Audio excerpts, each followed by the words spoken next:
everybody keeps.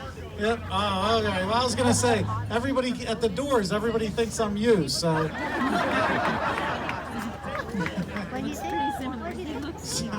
Without further ado, here's my friend. Everybody welcome the next Congressman, Sean Parnell.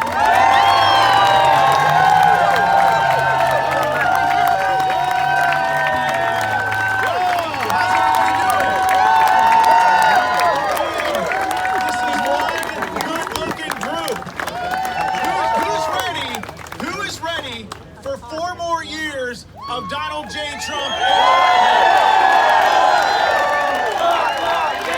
I gotta tell you. Let's hear it. Yeah, let's hear it. Oh, this is good stuff. Let's hear it. 4 more years. Great. This is great stuff. So listen, I am really excited. We've got 9 days until the election day, and I can't tell you how excited I am to give this district back to the people and take the gavel from Nancy Pelosi. For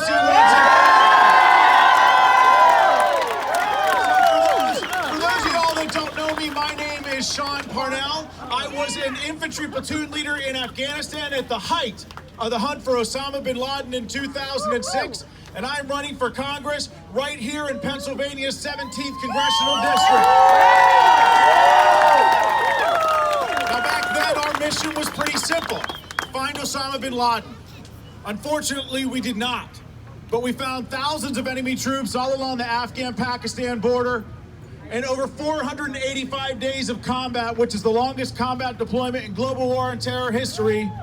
My platoon took an 85% casualty rate. Some of my men were wounded twice. One guy was wounded 3 times, and I was wounded myself. Now, I learned a lot of profound leadership lessons on the battlefield in Afghanistan, and most of those lessons were drawn directly from my soldiers. And my soldiers were immensely special. They weren't superheroes, they weren't Navy SEALs. In fact, the job that many of these men had before they joined the military was high school shortstop. Yet I watched them perform one triumph of the human spirit, one act of heroism after the next, and sacrifice for one another and in defense of the greatest nation on the face of the planet, the United States of America.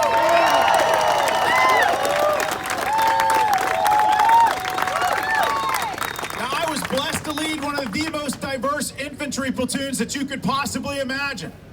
Northerners next to Southerners. Rich next to poor, black next to white, Christians next to atheists, and yes, Democrats next to Republicans, all in the same foxhole fighting for the same mission, galvanized under the same American flag. And that, ladies and gentlemen, has become the bedrock of my leadership philosophy since I left the military, focusing on bringing this country together and fighting to keep this nation exceptional. I got home from the military, and I had a really difficult time. I left the military broken. I was medically retired. I was blown up in Afghanistan by a rocket-propelled grenade, fractured my skull, had a pretty serious head injury, which is probably why I'm running for Congress right now, actually.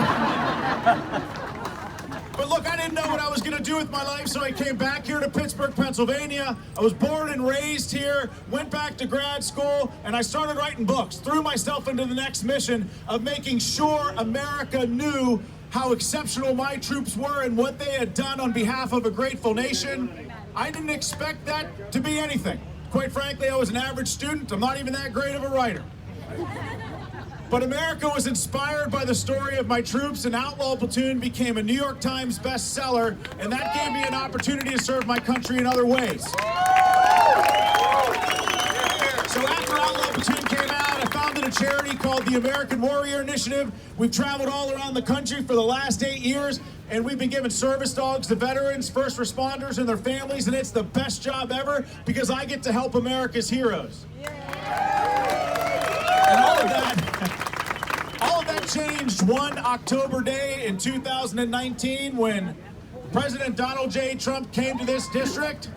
He gave a speech at the Marcellus Shale Coalition, and he called me out randomly to run for Congress. Now, we all know how our president likes to go off script sometimes. Now, I had never met him. I had never talked to him.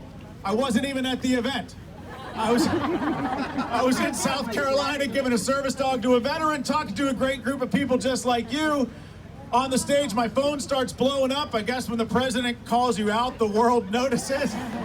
And I come off the stage and I got 50 missed calls from reporters, campaign consultants, aspiring campaign managers. But that's right. One call really scared me, and it was my mother. She's this fiery Italian lady, and look, she don't call you unless there's a problem. So I'm thinking I'm in trouble or there's a death in the family or something like that. So I sneak off the stage, I pick up the phone, and I said, "Ma, what's wrong? Why are you calling me?" And she just starts yelling at me. She just goes, "Sean, are you running for Congress?" And I said, "Ma, no, I'm not running for Congress." And then she just pauses and she goes, "Well, this is the punchline." She pauses, she goes, "Well, the President of the United States says you're running for Congress."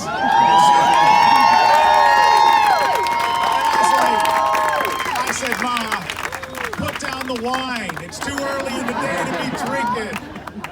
And so she sends me this video, and sure enough, it's Donald J. Trump saying, "Sean Parnell, brilliant military man. He's got everything going. I hear he may run for Congress." And I'm like, what the heck? And so I turned my life upside down, and I got in this race. And ladies and gentlemen, as of today, we are winning this race.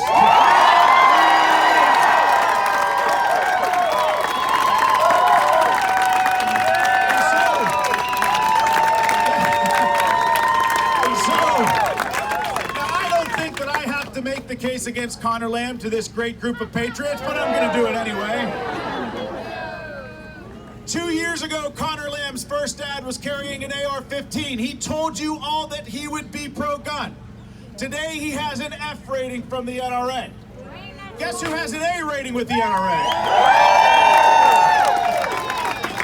2 years ago, Connor Lamb campaigned around this district. He told you you'd be pro-life.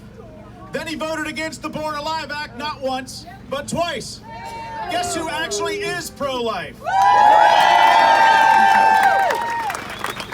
The day after Connor Lamb was elected, he told Republicans that he looks forward to supporting you and the Republicans who put him in office and supporting the agenda of the President of the United States.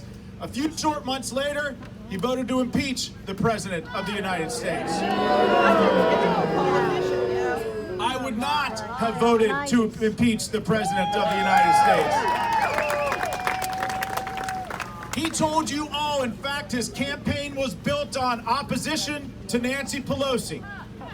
But today he votes with Nancy Pelosi over 93% of the time. I will not vote with Nancy Pelosi 93% of the time. In fact, I will always put the people of this district before any political party. He told you that he would be an independent, moderate voice for Western Pennsylvania, but he votes with Ilhan Omar and Alexandria Ocasio-Cortez over 90% of the time. Now, I want to hear this loud and clear, ladies and gentlemen. Is that an independent, moderate voice? No! Connor Lamb and Joe Biden will raise your taxes. Donald Trump and I will cut your taxes. Connor Lamb and Joe Biden will take your guns. President Donald J. Trump and I will always protect your Second Amendment. Connor Lamb and Joe Biden will ban fracking. In fact, they will phase out the entire oil industry, according to Joe Biden. Donald Trump and I will protect the oil industry and the jobs that are supported by that industry. Connor Lamb and Joe Biden will defund the police. Donald Trump and I will always defend the police.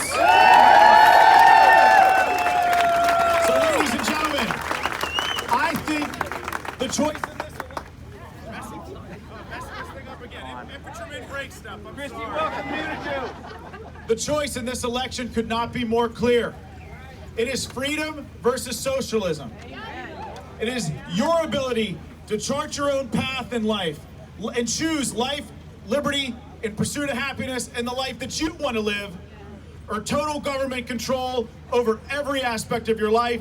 And ladies and gentlemen, today, right here, right now, 9 days before the election, and I don't think that I'm alone, I choose freedom.